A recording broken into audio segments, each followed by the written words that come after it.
I knew something was wrong the second I stepped outside. The morning air was crisp, the sun barely peeking over the rooftops, but there it was, a bright green slip tucked under my windshield wiper like a neon slap to the face. I frowned, coffee in one hand, badge clipped to my belt, and pulled the paper free. $79 fine, violation, improper lawn maintenance. I blinked. My lawn? Turning, I surveyed the front yard I had meticulously maintained for 15 years without a single complaint. It was freshly mowed, edges trimmed, nothing out of place. Sure, it wasn't a golf course, but this wasn't a country club, it was a suburban neighborhood. So what the hell was this about? Then I heard it, the sharp, deliberate click of high heels on pavement. Good morning. That voice. Sugary sweet, but with a blade underneath. I turned and there she was, Karen Mitchell, the newly elected HOA enforcer, standing at the edge of my driveway with her ever-present sleek tablet tucked under her arm and a self-satisfied smirk plastered across her face. Miss Mitchell, I greeted, holding up the fine. Mind explaining this? My lawn meets every reasonable standard. Karen barely glanced up from her screen. Section 7, Paragraph 3 of the HOA guideline states that grass height must not exceed 3 inches. Yours is approximately 3.2. I exhaled slowly, gripping my coffee tighter. I've been a little busy lately, I said, gesturing to my uniform. Long shifts. I'll mow it this weekend. Karen tapped something on her screen, probably logging another violation somewhere else. Rules are rules, she chirped. The fine doubles if not paid within 72 hours. Then, as if deliberately trying to piss me off, she scanned my yard again. Her gaze landed near my front steps, and her expression curled into something smug. Oh, and you might want to do something about those garden gnomes. They're not on the approved decoration list. I stiffened. The gnomes weren't just decorations. My late wife had spent years collecting them, picking each one carefully. They were hers, memories set in stone. I wasn't aware I needed official approval for personal belongings that have been here for over a decade, I said evenly. Karen's grin widened, but there was no warmth in it. New board, new rules. We're bringing this neighborhood into the modern age. No more tacky decorations lowering property values. She clicked away down the sidewalk, heels tapping against the pavement like a gavel sealing my fate. I clenched my jaw, watching her stop in front of Rachel Lawson's house next door. Rachel, an ER nurse, had just finished a 16-hour shift. She hadn't even closed her eyes before Karen was in front of her house, snapping photos of her garbage bins. I saw Rachel stumble to the door, exhaustion clear on her face. Please, she said, voice hoarse. I just got home, I'll pull them in later. Karen didn't even look up. Violation notice will be issued, she said coolly, logging something on her tablet. I felt my grip tighten around the fine in my hand. This wasn't just about my lawn. This wasn't just about my gnomes. I had spent 25 years in law enforcement. I knew abuse of power when I saw it. And Karen had just made a mistake. Because the one thing she never considered was who she was messing with. By the time I pulled into my driveway 2 nights later, I was running on fumes. A double shift covering a bank robbery downtown had drained every ounce of energy I had left. All I wanted was to park my car, drag myself inside, and collapse into bed. But that wasn't going to happen. 2 black SUVs with HOA security logos were parked directly across my driveway, completely blocking access. Their engines were off, but their headlights glowed in the dark, like watchful eyes. 2 men in matching, ill-fitting uniforms leaned against the hoods, arms crossed, waiting. I sighed, rubbing a hand over my face. I already knew who was behind this. And sure enough, the unmistakable click of high heels echoed off the pavement behind me. Karen Mitchell, dressed in a tailored blazer and stilettos, strutted across my lawn like she was leading a corporate takeover. Tablet in one hand, phone in the other, her smug expression was firmly in place. Well, she purred, tapping away on her screen. If it isn't our most persistent rule breaker. I exhaled slowly, forcing my exhaustion aside. Karen, you're blocking my driveway. I need to get into my garage. She didn't even acknowledge the request. Instead, she pretended to scroll through violations like she was reading off a shopping list. Let's see, she mused. Unpaid fine for lawn height violations, unauthorized garden gnome placement, and now. She paused dramatically, glancing up with fake sympathy, non-regulation mailbox color. I stared at her. My mailbox is white. Karen's pitying smile made my teeth clench. Classic white, actually. The HOA now requires pristine pearl white from the Anderson Paint Company collection. Yours is a shade too dull. I let out a sharp, humorless laugh. You're joking. Karen didn't blink. Rules are rules, she chirped, eyes glinting. I'm sure you understand the importance of following regulations, Chief. My patience snapped. Karen, move these vehicles. Now. Instead of answering, she gestured lazily toward the two security officers. These officers are here to ensure compliance. I turned to the men, studying them. Their badges were too shiny, too new. Their uniforms looked cheap, the patches on their shoulders like something printed at a local copy shop. I knew every licensed security company in this jurisdiction, and Mitchell Security Solutions wasn't one of them. I took a slow breath, keeping my voice measured. Where did you find this security company, Karen? She folded her arms. That's none of your concern. I pulled out my phone, opened the city's business license database, and started typing. 3 taps later, I had exactly what I expected. There was no record of Mitchell Security Solutions. It wasn't a licensed security company. I turned my screen toward her. You sure about that? For the first time, her smile flickered. Before she could respond, a frantic voice cut through the night. Chief Calloway. Thank God you're here. I turned to see Rachel Lawson running toward us, still in her hospital scrubs, dark circles under her eyes. They've been blocking my driveway too, she panted. I just got home from a double shift, and they threatened to tow my car if I didn't move it within 5 minutes. I slowly turned back to Karen. You're towing an ER nurse's car after she worked a 16-hour shift saving lives? Karen didn't even flinch. She should have read the updated parking guidelines. Vehicles must be removed within 30 minutes of arrival to prevent unnecessary street congestion. Rachel let out a disbelieving laugh. It's my own damn driveway. I took a step closer to one of the so-called security officers. Your name and licensing number. The man shifted uncomfortably. I don't have to give you that. Yes, you do, I said, my voice calm but firm. Because right now, you're impersonating a law enforcement officer, which is a criminal offense. His Adam's apple bobbed. He glanced at Karen, waiting for her to save him. Karen, for once, was too busy furiously typing on her tablet, pretending this wasn't happening. I turned to Rachel. Take a picture of their license plates. Karen's head snapped up. That is not allowed. I flipped open my badge, letting the metal glint under the streetlight. Actually, it is. That's when I saw it, the briefest flicker of fear in Karen's eyes. For all her power trips and manufactured authority, she had finally realized one thing. She wasn't in control anymore.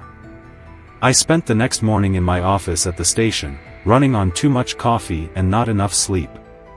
I should have been going through case files, following up on the bank robbery downtown, but instead, I had something far uglier in front of me, Karen Mitchell's paper trail. I knew what I was looking for. I'd seen corrupt operations before, sometimes on a big city scale, sometimes in quiet suburban neighborhoods, just like this one. The signs were all there. I started with Mitchell Security Solutions, the so-called neighborhood enforcement team that had blocked my driveway the night before. No business license. No state registration. No insurance. It didn't legally exist.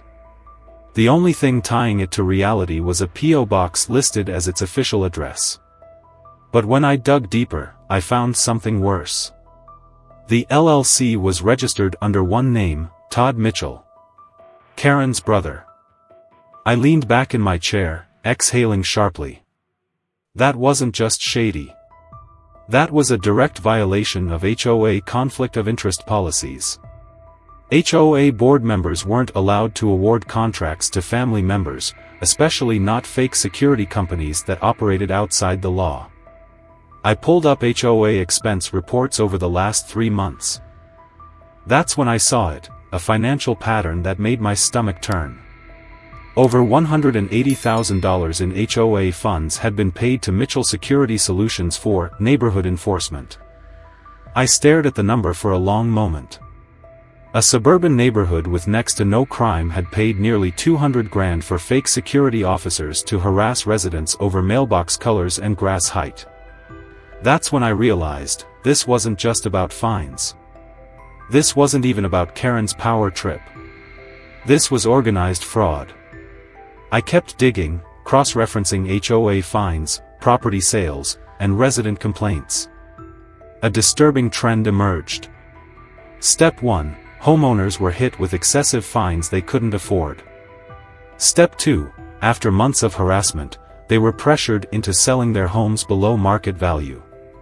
Step 3. Many of those properties were bought by shell companies. And several of those LLCs?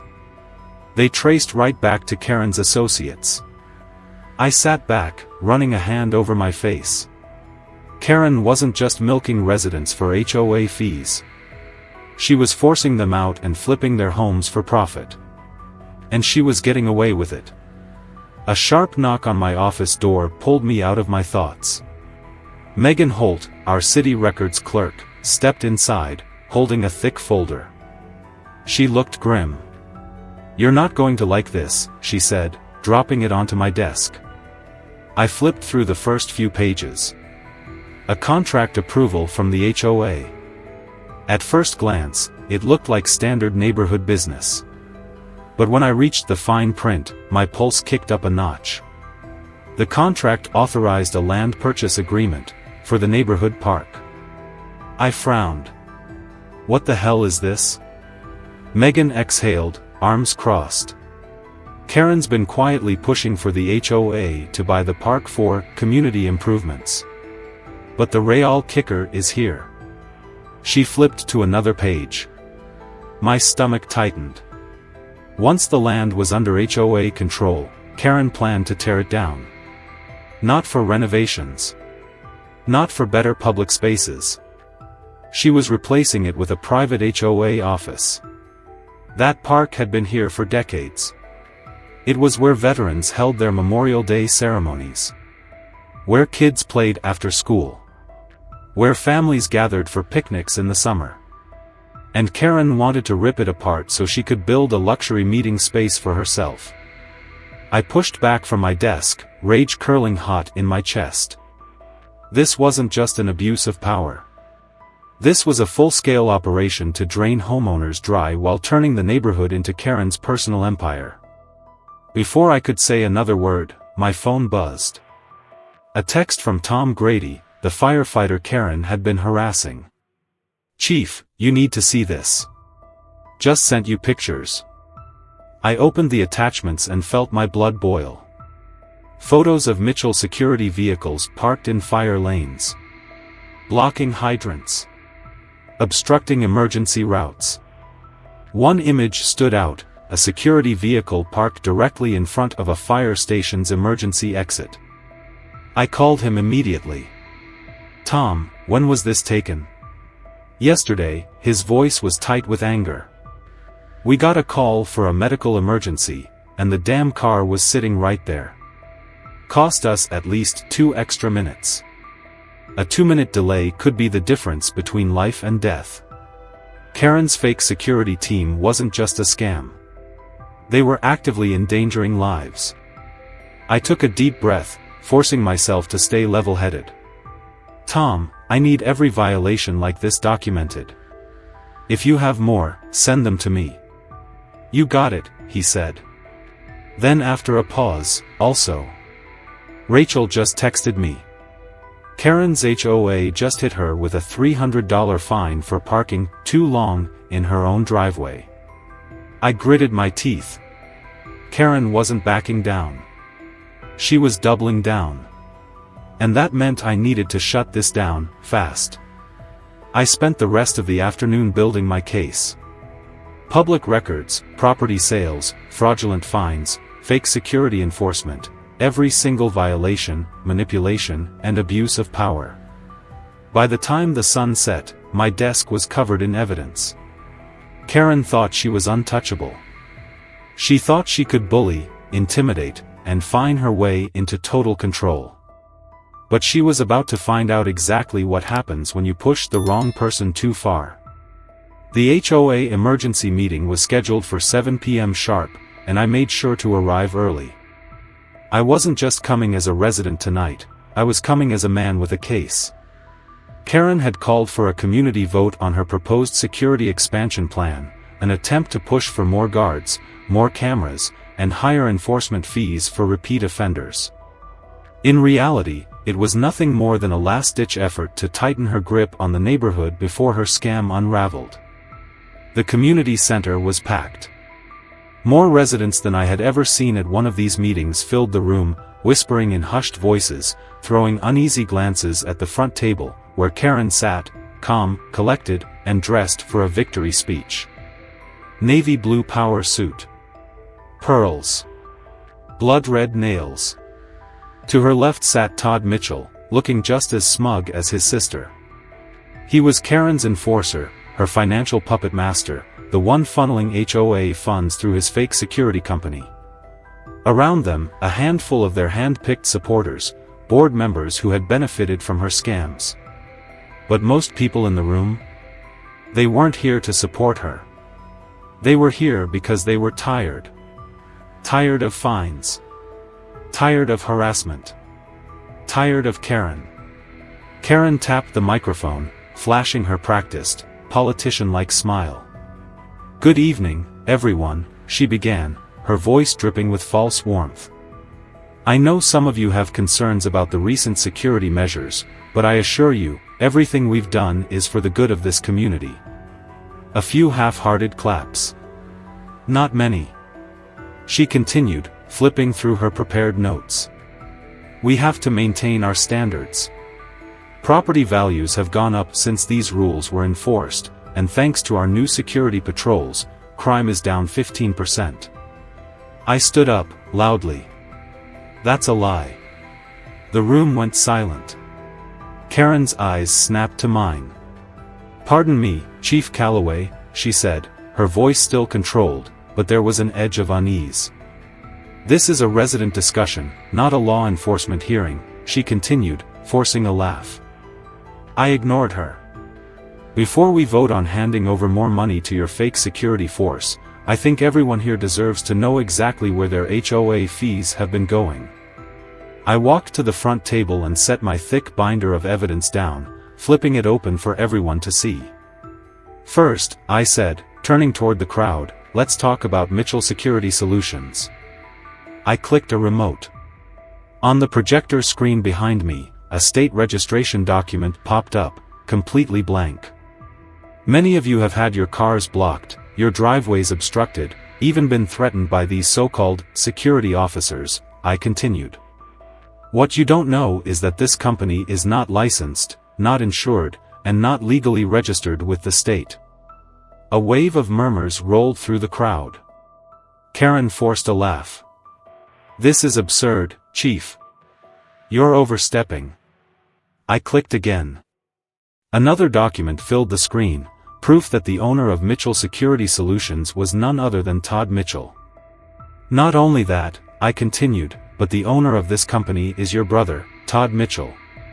You never disclosed this to the HOA, which is a direct violation of HOA bylaws.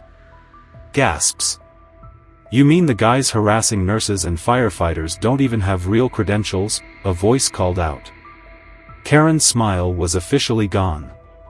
I flipped the page. And it gets worse. Let's talk about where your fines are actually going. On the screen, a spreadsheet of HOA financial records. In the last 3 months, over $180,000 has been paid out to Mitchell Security Solutions for neighborhood enforcement. More gasps. One of the board members, Frank Delaney, who had always seemed neutral, frowned. Karen, is this true? Karen grabbed the microphone. This is completely misrepresented. I have always acted in the best interest of this community. I held up another document. Oh. Then maybe you'd like to explain why you've been using HOA funds to purchase the community park, so you can bulldoze it and build yourself a private HOA office? A woman in the crowd shrieked. That park was dedicated to veterans, someone yelled. Karen tried to snatch the papers from my hand, but I pulled them back. She was losing control. I wasn't done. One more thing, I said, flipping to the final page. A list of property sales over the last 6 months. Every time a resident fell behind on their HOA fines, I said, voice cold, they were pressured into selling their home below market value. I pointed to the screen. A list of LLCs. Guess who bought them? Another click. A web of connections traced straight back to Karen's associates. You weren't just enforcing rules, I said. You were stealing homes. The crowd erupted. Shouting. Yelling. A chair scraped back so hard it nearly tipped over. Karen, you lying snake, someone roared. You tried to take my mother's house after she had surgery, another voice shouted. Karen's breathing turned shallow. Her grip on the microphone tightened. These are all lies. She shrieked. This is a personal attack. I let that sit for a second before I smiled. You're right about one thing, Karen. I turned to the side of the room. The doors had just opened. 2 uniformed police officers stood there, waiting. Karen's face drained of color. She tried to bolt. She almost made it to the side door before Officer Taylor stepped in her way. Karen Mitchell, he said, voice calm but firm. You are under investigation for fraud, embezzlement, and misuse of HOA funds. We're going to need you to come with us. The room exploded into applause. Karen shook her head violently. You can't do this, she screamed. This is my neighborhood. I built this. I own this. I leaned in, voice low enough so only she could hear. Not anymore. She was still screaming as they led her away. Karen's reign over the neighborhood ended that night, but the fallout lasted for weeks. The moment she was hauled out of the community center in handcuffs, her power crumbled like a house of cards. The new HOA board, free from her iron grip, wasted no time undoing the damage she had caused. Over $115,000 in wrongful fines were refunded to homeowners. Those who had been forced into selling their homes were given legal backing to challenge the fraudulent sales, and Karen's network of shell companies was exposed for their predatory tactics. As for Mitchell Security Solutions? Gone. Every unlicensed guard was escorted out of the neighborhood, their fake badges confiscated. No more SUVs blocking driveways. No more intimidation. No more shaking down hard-working people under the guise of community standards. The city issued multiple violations against the company, and Todd Mitchell was named in an ongoing investigation. But the real turning point came when the local news picked up the story. What started as a corrupt HOA scandal in our quiet neighborhood spiraled into a statewide exposé. Investigative reporters dug deeper, uncovering more neighborhoods where Karen and Todd had pulled the same scam. Fraudulent fines, bogus security enforcement, forced property sales, it had been going on for years. Under the guise of protecting property values, Karen had been draining entire communities dry. Her final downfall was poetic. Months after she skipped town in disgrace, I got an email from a retirement community in Florida. The message was short, but the attached photo said everything. It was Karen, dressed in a new power suit, standing at a podium, trying to join another HOA board. But this time, she wasn't welcomed. A retired judge recognized her from the news and alerted the entire community before she could sink her claws in. Within a week, she was forced to resign before she even started. And just like that, Karen Mitchell became HOA poison. No board in the country would touch her. Back home, things finally felt normal again. No more petty fines. No more bogus violations. No more fear of stepping outside to find your car booted because of some aesthetic rule. One evening, as I stood in my yard, watering my freshly cut grass, exactly 3.5 inches tall, Rachel Lawson walked by with her daughter. "Looks like you finally meet HOA standards, Chief," she teased, grinning. I smirked, tipping the watering can toward the lawn. I like to keep it professional. Her daughter, no older than 6, held out a crayon-drawn picture of our neighborhood, filled with smiling faces. Across the top, in shaky, uneven handwriting, she had written, "Thank you for making our home happy again." I pinned that picture up in my office, not because I took down a corrupt HOA president, not because we exposed a scam, but because it reminded me of something far more important. Sometimes, the biggest fights aren't the ones that make headlines. They're the ones fought right in our own backyards. Have you ever been at the mercy of a power-hungry HOA? What's the worst fine or ridiculous rule you've ever faced? Share your story below, let's see who had it worse.